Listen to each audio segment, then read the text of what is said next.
That real shit, that real shit, that real shit, that real shit, that real yes, shit, that real shit, that real shit, that real shit, that real shit, that real shit, that real shit, sports talk. That real shit, that real shit, that real shit, that real shit, that real yes, shit, that real shit, that real shit, that real shit, that real shit, that real shit, that real shit, sports talk.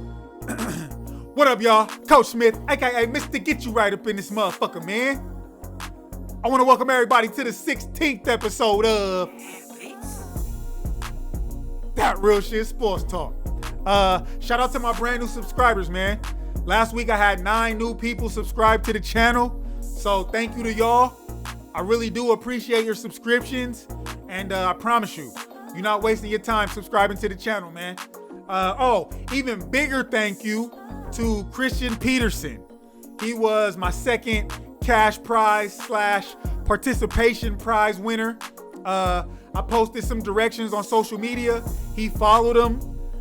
I drew his name from a hat. He won the cash prize. I shot him $15 cash through Cash App. So Christian, good looking. I appreciate you fucking with me, man. Let's get into today's episode. So NBA tip-off tonight. As you can see, I'm ready. I got the GOAT's jersey on. But if you ain't heard, Zion Williamson, #1 draft pick. Everybody's ready to watch him play. He just had surgery on his meniscus. He's about to be out 6 to 8 weeks. I think this is devastating news for the NBA, especially their viewership. They're going to lose views. I heard this morning they had the Pelicans scheduled for like 30 nationally televised games before Christmas. Something like that. Something crazy like that. Not before Christmas, before the All-Star break. My bad. So with Zion being out, that's going to hurt viewership like a motherfucker, man. I don't know about y'all, but I was ready to see him play. I was ready to see if the hype was real. I want to talk his injury history a little bit. If you haven't heard, like I said, he just had surgery on his meniscus.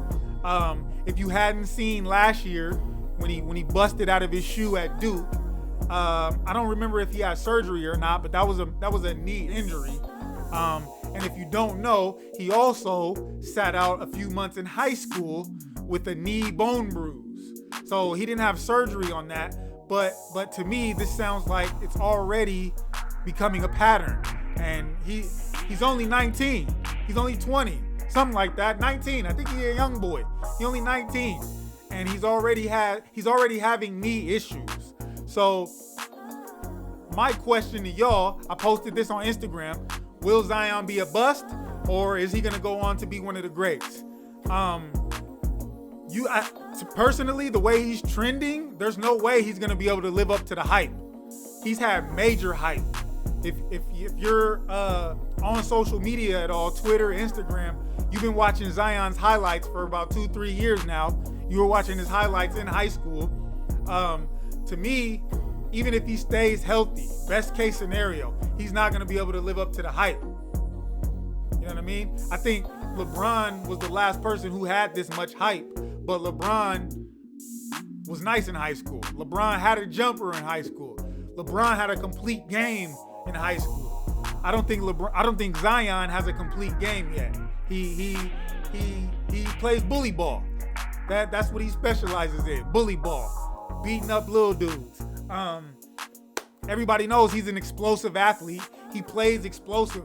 To me, this is going to be a crazy comparison, but he reminds me of D Rose and how explosive D Rose was when he came out into the league.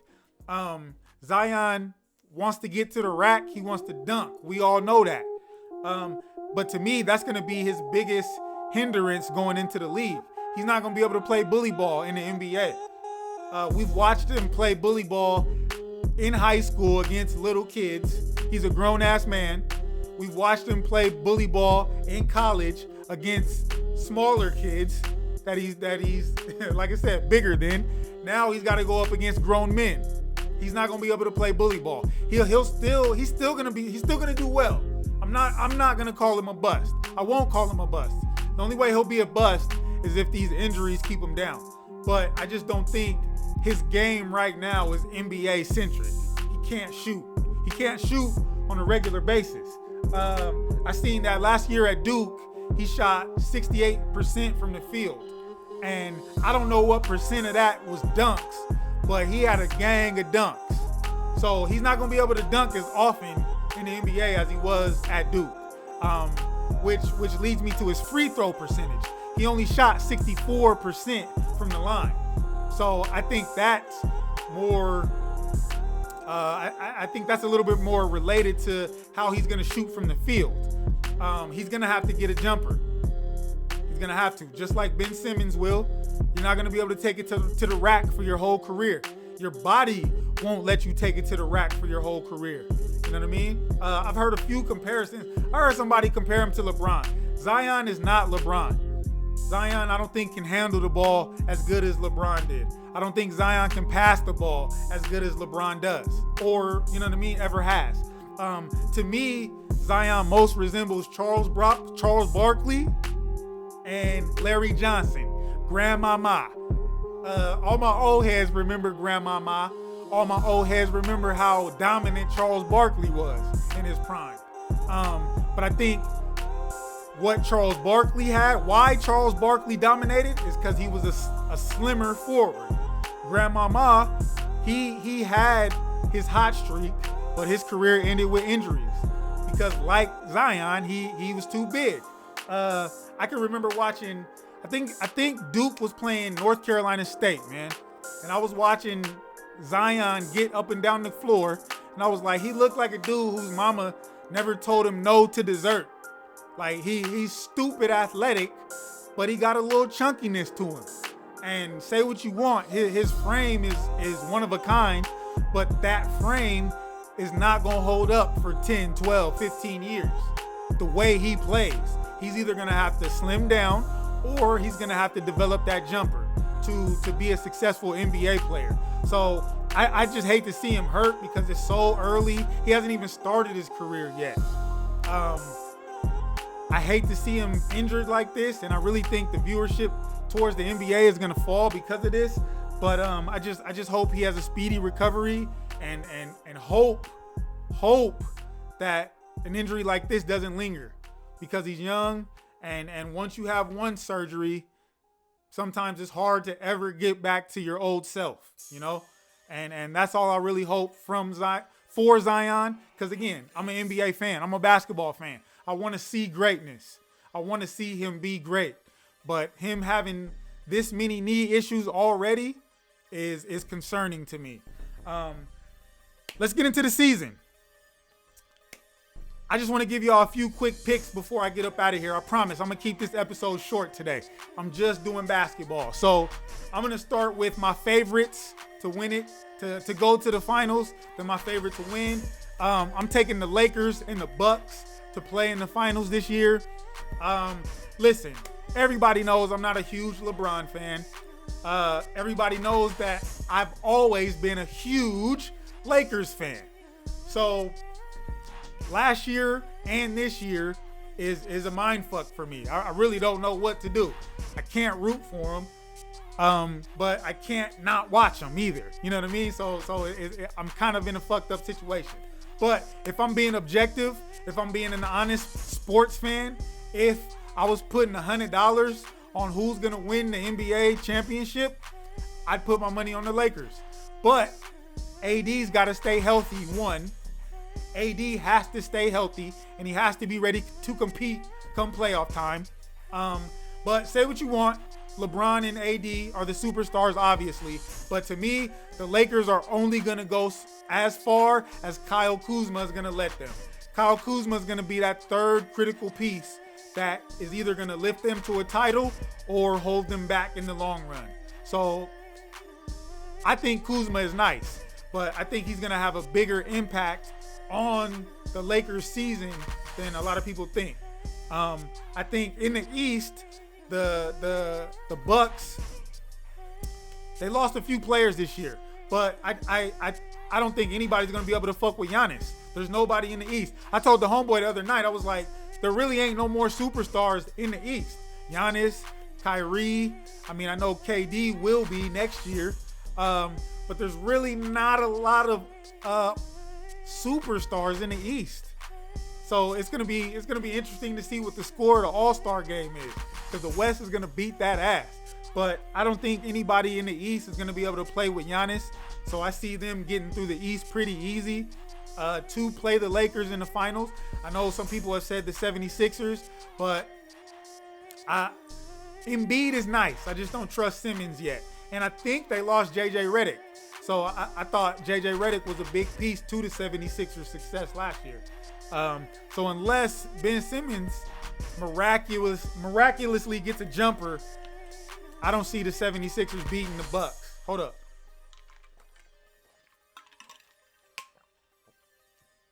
I'm a little squeaky today. But yeah, I don't see nobody in the East fucking with the Bucks. Giannis is too much. Moving down, who's going to be the MVP of the NBA season? Again, this might sound a little crazy to y'all. My front runner for the MVP for the NBA is going to be Steph Curry. He's down Clay. I think he's going to put up stupid numbers this year because he's going to put up stupid shots. So my sleeper MVP pick right now is Steph Curry. I think coming in behind him is going to be Giannis. Giannis is going to have a crazy year because LeBron ain't in the East. Kawhi ain't in the East no more. There's nobody that's going to be able to really guard him and stop him from putting up major numbers. So either if it ain't Steph Curry, it's going to be Giannis for MVP. NBA MVP this year. Rookie of the year. This is tough because your first answer should be Zion. But again, these knee injuries scare me. And there's a lot of talent on the Pelicans. So right now, because Zion is hurt, I'm going to take Ja Morant in Memphis to win Rookie of the Year. The boy is nice. I think he went to Murray State, and I watched him play in the tourney last year. The boy is nice. If you ain't seen him play, watch a Memphis Grizzlies game this year because he's nice. But I think my sleeper for Rookie of the Year is Michael Porter Jr. Now, even though he's not technically a rookie, this will be his second year because he didn't play last year. But I watched him play in Seattle. He's nice. He's rangy. He's fast. He can dribble. He can shoot. He can play. I think he's got a complete game, and he's had a year to fine tune his game a little bit. So if it's not Ja Morant, watch for Michael Porter Jr. this year to win Rookie of the Year. My bad. Rookie of the Year. I don't want to get too much into this episode, too in depth into this episode, but before I get up out of here, I hear everybody talking about the Clippers, obviously because they got Kawhi and Paul George, but to me, the Clippers are overrated right now. Let's be honest. The only reason Toronto and Kawhi won the NBA Finals last year is because A, the Warriors were depleted, and B, LeBron wasn't in the Eastern Conference no more. I got mad love for Kawhi Leonard. Mad love. He went to San Diego State. He a West Coast boy. I got mad love for Kawhi.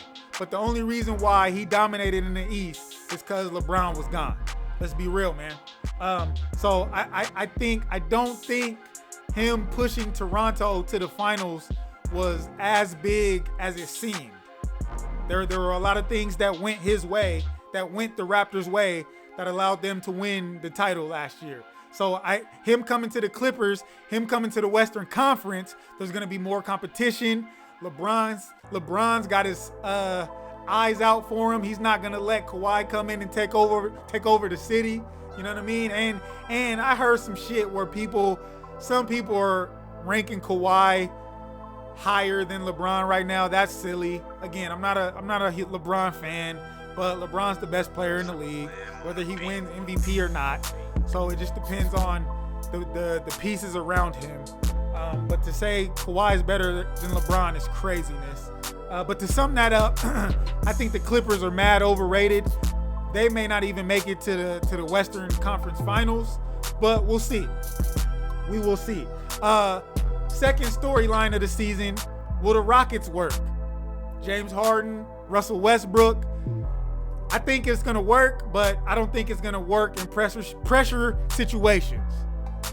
One of them is going to obviously want the ball. No, both of them are going to want the ball, but only one of them are going to get it. So who is going to be willing to swallow their pride first? Based on teams, you got to say Russell Westbrook is going to have to swallow his pride. This is James Harden's team, right? So will Russell Westbrook be able to not be the guy in the clutch situation all season? That's what we got to watch for. Because James Harden is going to be taking the big shots. We know that. Unless he decides to give it up to Russell Westbrook, which he may or may not do.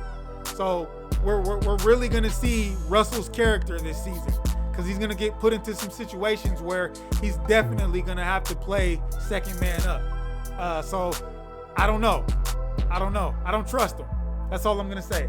I don't trust him for the long run. And then, like I said, the third storyline of the year is the super weak Eastern Conference. I think the Bucks are going to sweep right through.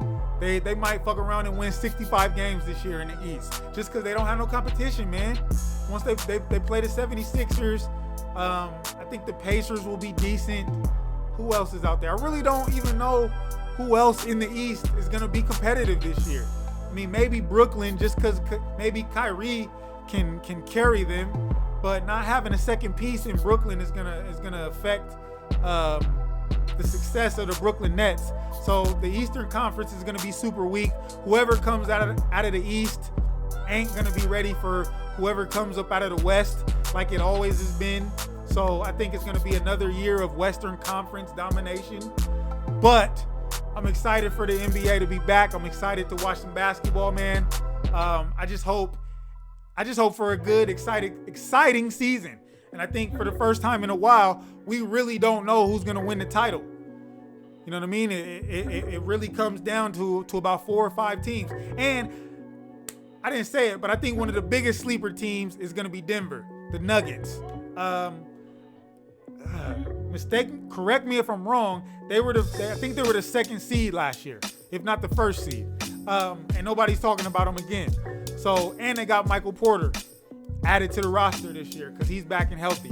So, watch out for the Nuggets. But this is the first season in a while we really don't know who's going to win the title, and I'm really excited to watch the NBA this year, more than I have in the past 5, 6, 7 years, to be honest with you. So I'm gonna wrap it up on that note, though, man.